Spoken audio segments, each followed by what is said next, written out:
gitu kan. Sejalan itu kan? Sudah sementara jalan. Oh ya. Tema aksi puasa pembangunan Kuskupan Manado tahun 2021 merujuk pada tema aksi puasa pembangunan nasional atau tema APP nasional. Nah, tema nasional yaitu membangun ekonomi solidaritas. Gerakan APP 2021 ini kita mau menganimasi dan mau mendorong umat untuk mewujudkan semangat solidaritas, yaitu semangat senasib sepenanggungan, sehati sepikir, dan seperjuangan, sama-sama untung, sama-sama berjuang di dalam kebijakan dan kegiatan-kegiatan ekonomi demi kesejahteraan bersama sesuai dengan Injil suci dan ajaran sosial gereja. Tujuan dari gerakan APP 2021 adalah menganimasi dan mewujudkan semangat solidaritas dalam kegiatan ekonomi umat untuk mengatasi dampak buruk pandemi COVID-19 di bidang sosial ekonomi serta di dalam membangun kesejahteraan bersama. Itu tujuan pertama. Tujuan kedua adalah mendorong kerjasama dan solidaritas umat untuk kreatif dan inovatif, membangun usaha produktif seperti home industry atau usaha mikro, usaha kecil di tengah pandemi COVID-19. Ya, kita mau mengajak umat untuk mulai berpikir dan bekerja untuk masa depan yang lebih sejahtera. Karena bila kita menunggu nanti situasi sudah kondusif, ya situasi yang lebih baik itu semakin jauh. Tapi bila kita mulai bekerja, tidak menunggu-nunggu, maka kita bisa memastikan situasi akan lebih cepat kondusif. Ya, semakin menunggu, ya semakin jauh kondisi masa depan yang lebih baik, lebih kondusif itu tercipta. Sasaran gerakan APP 2021 itu ya adalah seluruh umat, tetapi prioritas atau terutama adalah keluarga-keluarga yang paling mengalami dampak buruk dari pandemi COVID-19. Keluarga yang kehilangan sumber pendapatan, keluarga yang tidak punya pendapatan tetap, atau juga orang-orang muda yang menjadi tulang punggung keluarga. Kita coba mau mensosialisasikan dan menganimasi prinsip senasib sepenanggungan di tengah kesusahan, sehati sepikir untuk keluar dari persoalan, dan kita yakin bila bersama kita kuat, dan bila kita bersama maka kita sukses.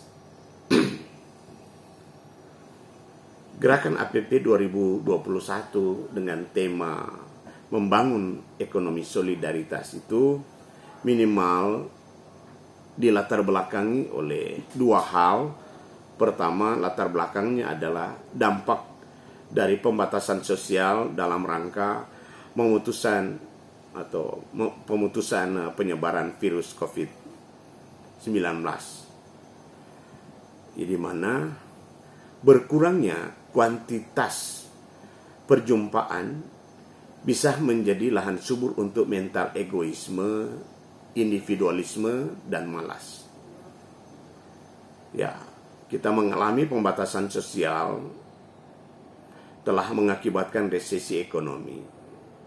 Maka gerakan APP mau mengajak ciptakanlah usaha bersama yang produktif dan menguntungkan semua orang yang terlibat langsung maupun tidak langsung. Karena pembatasan sosial tidak berarti tidak boleh membangun relasi kerjasama yang lebih sehat, berkualitas, dan produktif. Dampak lain adalah berkurangnya pendapatan keluarga yang bisa, bila tidak diatasi, bisa mendatangkan kelaparan dan kemiskinan. Nah, sedangkan kita sadar, kita tahu, kita ingat bahwa setiap orang butuh makan setiap hari. Maka setiap hari butuh kegiatan-kegiatan ekonomi dalam hal produksi, dalam hal distribusi, dalam hal pemasaran, dalam hal pelayanan, jasa. Dampak buruk juga lain dari pembatasan adalah berkurangnya optimisme atau idealisme sosial ekonomi yang bisa menjadi lahan subur mental tunggu-tunggu bantuan. Dan bila situasi ini tidak diatasi akan memastikan masa depan yang suram bagi banyak orang. Jadi kita mau mengingatkan bahwa semakin kita cuman diam-diam menunggu, tidak berbuat apa-apa, kita akan bisa semakin susah. Maka haruslah kita mendorong umat di tengah menghadapi dampak pandemi COVID di masa puasa untuk mulai berpikir dan bekerja untuk menciptakan masa depan yang lebih cerah. Latar belakang yang kedua dapat dilihat secara nasional, masih melihat bahwa sharing-sharing dari para rasul-rasul PSE bahwa di mana-mana kita masih menyaksikan, mengalami kesenjangan sosial. Ya, kita masih menyaksikan bahwa kadang-kadang struktur pemerintahan kadang-kadang menyuburkan ketidakadilan ekonomi dan juga ekonomi status quo, sehingga kita bisa melihat bahwa orang kaya semakin kaya tapi tidak banyak, namun orang miskin semakin miskin tapi semakin banyak. Nah, hal itu menimbulkan keprihatinan. Maka kita mengajak para pengambil kebijakan, para penanggung jawab kehidupan banyak orang agar supaya mengembangkan rasa solider dengan masyarakat banyak yang kehidupannya tidak selalu menguntungkan. Agar supaya kebijakan-kebijakan jangan hanya pro kepada ekonomi makro, para pelaku usaha besar, para pengusaha-pengusaha, menyedihkan bahwa kadang-kadang sumber hak ekonomi masyarakat lokal begitu gampang diserah alihkan atau diminta untuk dialihkan untuk alasan pembangunan. Padahal masyarakat lokal, masyarakat kurang mampu, lahan mereka misalnya cuman sedikit, kecil, di tempat strategis dan subur. Tapi demi kepentingan kadang-kadang pembangunan, untuk pengusaha, mereka dapat ganti rugi. Tetapi itu tidak hanya bisa membiayai dalam waktu dekat untuk masyarakat. Tapi jangka panjang, anak keturunannya tidak punya lahan lagi. Dan ini kan memprihatinkan. Sedangkan pemilik modal yang besar, bahkan juga pejabat-pejabat yang berkuasa, mereka telah mengambil alih lahan-lahan strategis, dan itu bisa diwariskan untuk anak cucu mereka. Tapi bagi masyarakat kecil, tidak ada lagi yang bisa diharapkan. Apalagi ketika mereka ditawari membeli lahan masyarakat, tidak dibekali dengan kemampuan mengatur keuangan, literasi finansial, ya uang mereka cepat habis. Dan kita menciptakan generasi miskin dalam waktu yang tidak lama dan untuk jangka waktu yang sangat panjang. Jadi kita melihat bahwa kadang-kadang struktur yang kurang adil bagi masyarakat kecil, sehingga menimbulkan juga ekonomi yang status quo hanya dimiliki oleh kelompok kecil orang. Semakin banyak orang yang hidup susah, semakin susah dan semakin banyak. Jadi, orang miskin tetap miskin dan semakin banyak. Nah, kita mengajak agar supaya masa puasa, masa tobat kita juga untuk mengembangkan kembali lagi, mengingatkan kita ini sama-sama manusia, agar saling menghargai satu dengan yang lain.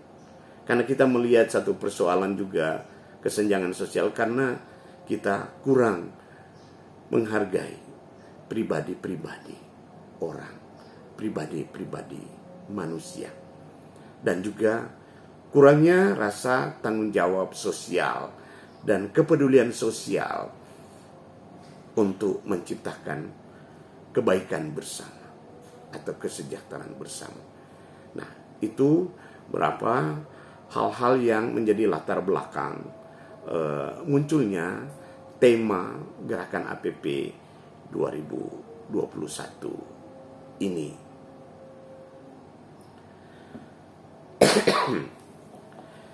Selanjutnya, kenapa gereja mesti terlibat di dalam pembangunan ekonomi atau mengangkat tema ekonomi solidaritas? Ya, kita sudah melihat sedikit latar belakang muncul tema ini. Karena kesenjangan sosial, kesusahan, kemiskinan yang ada di sekitar kita. Nah, gereja tidak boleh tutup indahnya untuk pergumulan sosial masyarakat. Gereja tidak boleh tutup mata. Gereja tidak boleh tutup telinga. Gereja tidak boleh tutup mulut, tutup hati terhadap pergumulan-pergumulan masyarakat.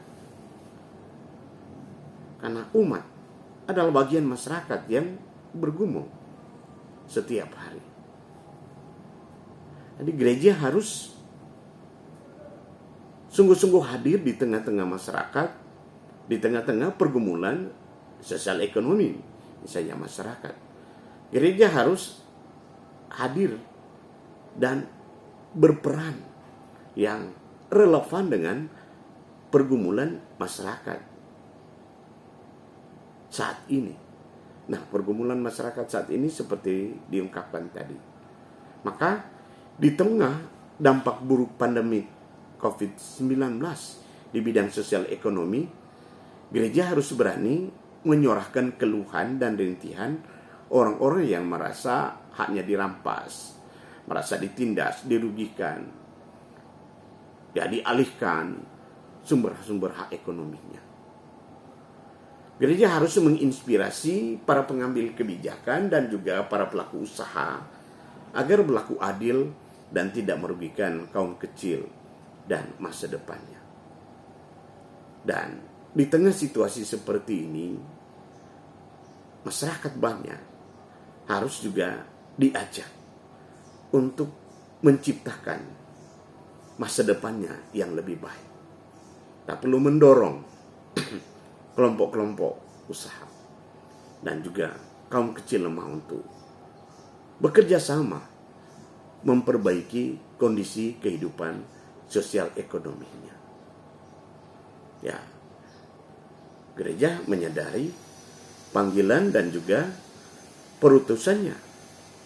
Gereja harus menunjukkan perannya sebagai pewarta kerajaan Allah yang melanjutkan karya-karya cinta kasih Yesus. Karena Yesus hadir di tengah-tengah dunia ini, di tengah-tengah manusia, untuk melakukan pemulihan, melakukan penyelamatan. Yang buta bisa kembali melihat, yang lapar bisa kenyang, makan, yang haus bisa minum, yang tidak punya rumah mendapat rumah. Nah, itulah karya-karya penebusan Yesus yang menghadirkan kerajaan Allah di atas muka bumi ini. Dan Yesus mengajarkan untuk kita menegakkan keadilan, menegakkan kedamaian, yaitu melalui karya-karya kasih, bukan dengan karya-karya kekerasan. Nah, kita yakin dengan karya-karya kasih akan menumbuhkan harapan akan kondisi yang lebih baik di tengah masyarakat, dan juga akan meneguhkan iman. Maka kita berharap gereja harus mendukung dan mempromosikan individu-individu atau pribadi-pribadi, kelompok-kelompok atau organisasi yang menjalankan ekonomi solidaritas demi mewujudkan masyarakat yang damai dan sejahtera. Mungkin sebagai dasar dan landasan ekonomi solidaritas, ya, secara umum kita orang Kristiani, orang Katolik, kita sudah lebih dahulu merasakan bela rasa Allah, kepedulian Allah, belas kasih Allah kepada kita. Sehingga selanjutnya kita yang telah mengalami belas kasih Allah, maka kita harus meneruskannya. Kita menerima cuma-cuma dari Allah, maka kita juga harus berani dengan cuma-cuma berbelas kasih pada orang lain. Dalam Injil Yohanes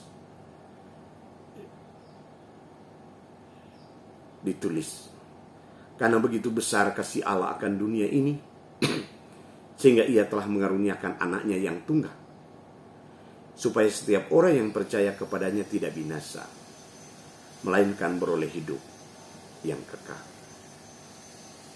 Itu dapat dilihat dalam Yohanes 3 ayat 16. Lantas juga di dalam mengelola keuangan, dalam mengelola ekonomi kita, ya minimal kita boleh melihat atau belajar dari Sakeus.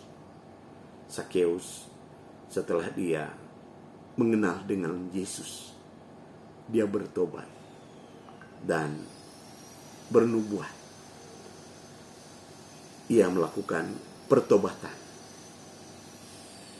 finansial, pertobatan ekonomi, bagaimana dia harus mengelola keuangannya dengan semangat yang, karena dia telah merasakan belas kasih Allah, di mana Yesus telah datang ke rumahnya dan menyatakan bahwa keselamatan terjadi atas rumah ini. Sebagai tanggapan terhadap Sakeus yang berusaha untuk bisa melihat dan mengenal Yesus. Dan Yesus menawarkan untuk menumpang atau singgah ke rumahnya. Zakeus menjawab, ia berkata kepada Yesus, "Tuhan, setengah dari milikku akan kuberikan kepada orang miskin. Dan sekiranya ada sesuatu yang kuperas dari seseorang, akan kukembalikan 4 kali lipat." Dan kata Yesus, hari ini telah terjadi keselamatan kepada rumah ini, karena orang ini pun anak Abraham. Sebab anak manusia datang untuk mencari dan menyelamatkan yang hilang. Jadi itu beberapa dasar kitab suci yang bisa menjadi dasar kekuatan bagi kita di dalam mengelola ekonomi kita, dalam semangat kepedulian, dalam semangat solidaritas. Kita berharap bahwa gerakan APP 2021 ini, kita membangun ekonomi solidaritas. Tujuan kita adalah kesejahteraan setiap orang dan semua orang. Semua kegiatan-kegiatan ekonomi harus bermuara pada kesejahteraan setiap orang dan semua orang. Dan prasyarat agar supaya kesejahteraan bersama itu bisa tercapai adalah kerjasama. Karena kerjasama menjadi prasyarat untuk membangun kesejahteraan bersama. Kita tidak mungkin setiap individu, pribadi, atau masing-masing orang bisa mengatasi persoalan-persoalan kehidupan. Masalah kesehatan, masalah kemiskinan, masalah sosial tidak bisa diselesaikan oleh masing-masing, sendiri-sendiri. Ini harus menjadi tanggung jawab kerjasama. Setiap orang harus merasa terpanggil dan bekerja sama.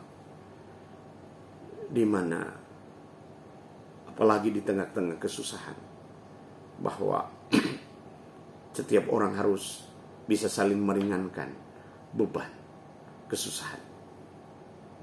Bisa saling menolong satu dengan yang lain, sebagai sahabat, sebagai saudara, sebagai sesama di dalam kehidupan. Itulah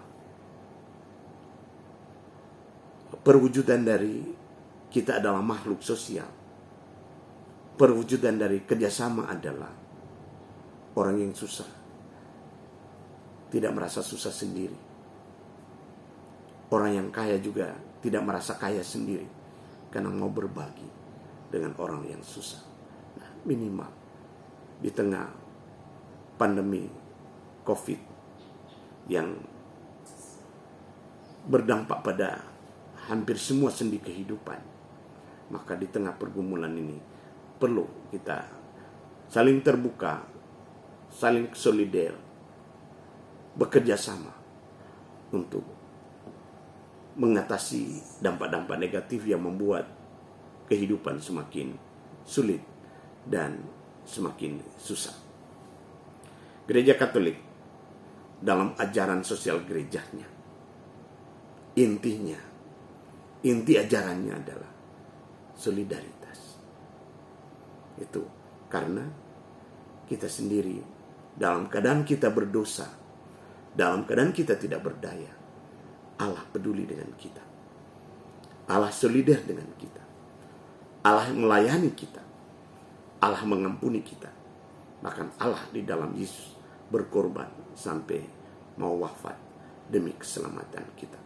Maka solidaritas harus menjadi semangat, harus menjadi tekad, harus menjadi komitmen bagi kita sebagai umat bersama dengan semua orang untuk mau membangun kesejahteraan bersama.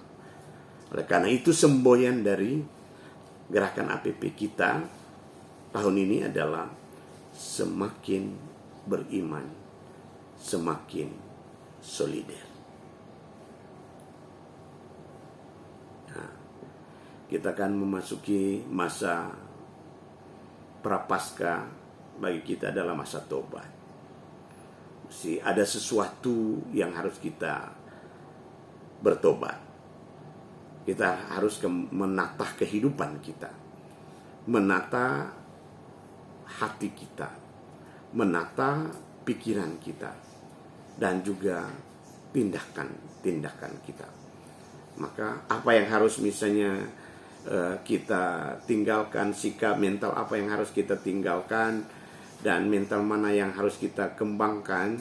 Nah, saya mau mengatakan, perhatikan, ada tinggalkanlah mentalitas yang merugikan dan kembangkanlah mentalitas yang menguntungkan.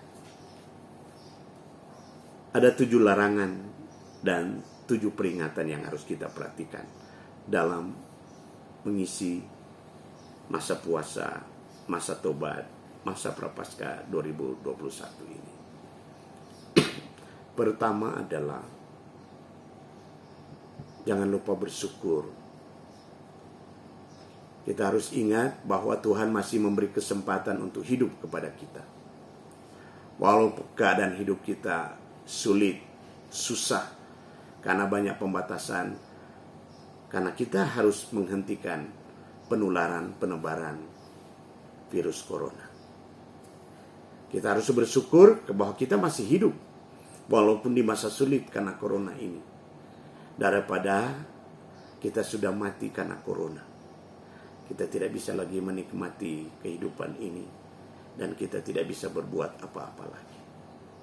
Itu nomor 1. Nomor 2 adalah janganlah kita pandang enteng dengan orang.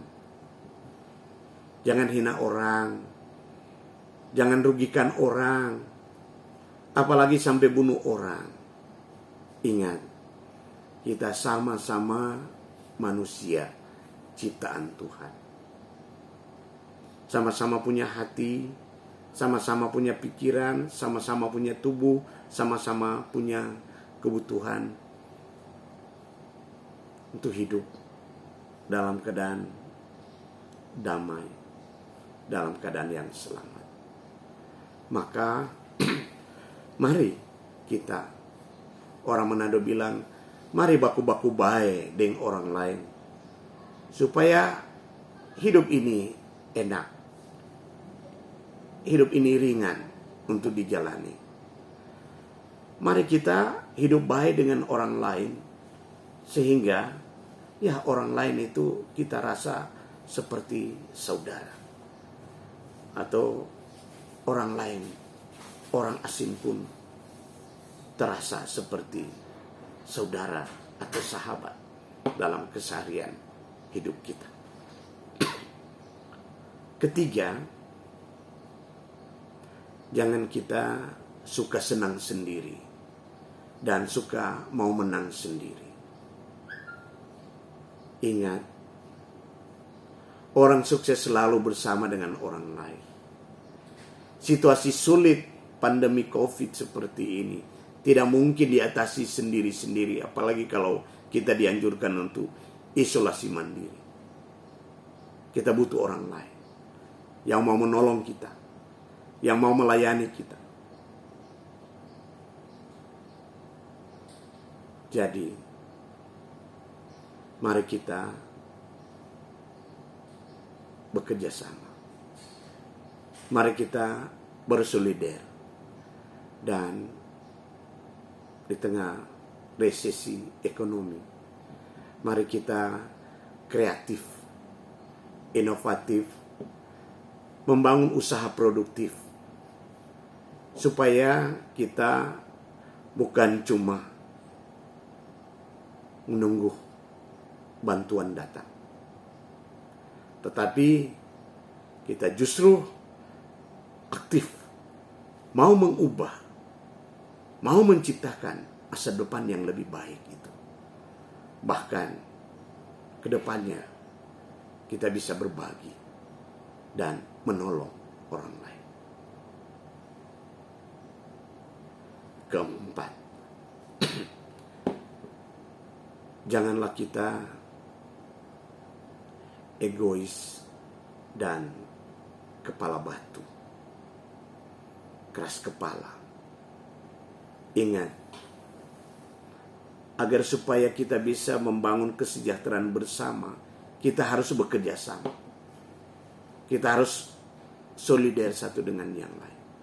Maka kita perlu untuk saling mendengarkan satu dengan yang lain. Saling menghormati satu dengan yang lain. Saling menghargai satu dengan yang lain.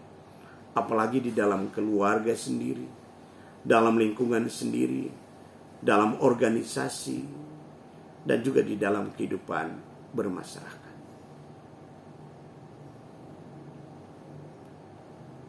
Kelima,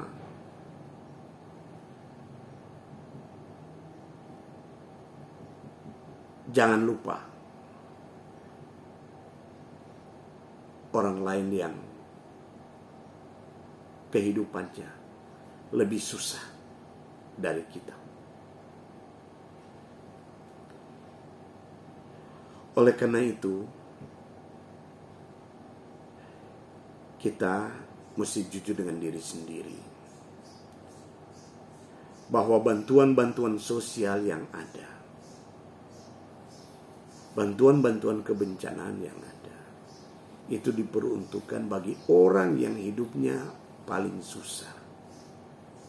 Semua kita mungkin merasa hidup susah, tapi bukan yang paling susah. Nah, siapa yang paling susah, yang paling mengalami dampak buruk dalam masa pandemi COVID, dalam kehidupan ekonomi resesi ini, merekalah yang prioritas mendapat bantuan.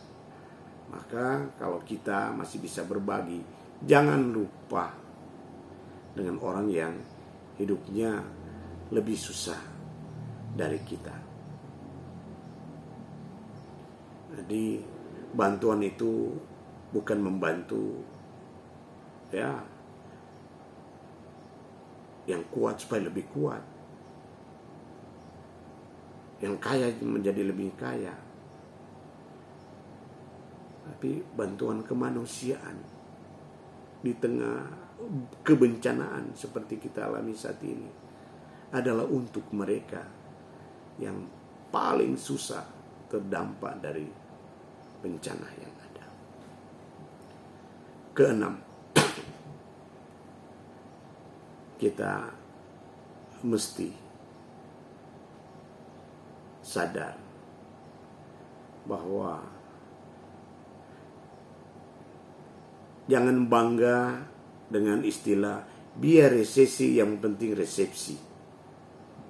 Ingat, ekonomi lagi resesi dan virus COVID-19 masih mengancam. Maka tidak sehat dan tidak bijaksana bila di tengah pandemi COVID-19 kita berhura-hura. Ketujuh, janganlah kembangkan budaya gengsi dengan semboyan, lebih baik kalah nasi daripada kalah aksi. Ingat, budaya gengsi bisa menjadi penghambat kemajuan sosial dan juga kemajuan ekonomi. Gengsi bisa membuat orang malu bekerja, malu jadi pekerja kasar, petani, nelayan, pedagang kecil, pedagang jalanan, pedagang kaki lima, dan juga membuat kita malu untuk memulai usaha kecil. Anak pikir kita mesti membangun usaha itu adalah perusahaan besar-besar. Ya, kita malu dengan hal-hal yang kecil dan sederhana. Ya, padahal banyak hal-hal kecil dan sederhana bisa juga mendatangkan penghasilan, bahkan juga keuntungan yang besar. bagi kita yang ingin mengembangkan kehidupan sosial ekonomi kita. Itu beberapa sikap mentalita yang harus kita tinggalkan dan mentalita yang harus kita kembangkan di masa prapaskah ini. Nah, gerakan-gerakan apa yang dapat dikembangkan di wilayah rohani, di stasi, di paroki kita sebagai wujud nyata dari aksi nyata APP 2021. Pertama adalah gerakan bersama untuk pemenuhan kebutuhan dasar masyarakat miskin. Kedua, gerakan pemberdayaan kelompok usaha kecil dan mikro yang ada di tengah-tengah umat. Ketiga, gerakan bersama membentuk usaha mikro atau usaha-usaha kecil. Keempat, gerakan ekologis, gerakan pemberdayaan lingkungan dalam rangka peningkatan kesejahteraan masyarakat. Itu beberapa jawaban yang dapat diberikan sebagai upaya untuk memahami gerakan aksi puasa pembangunan umat Katolik di Indonesia sampai juga di Keuskupan Manado. Terima kasih.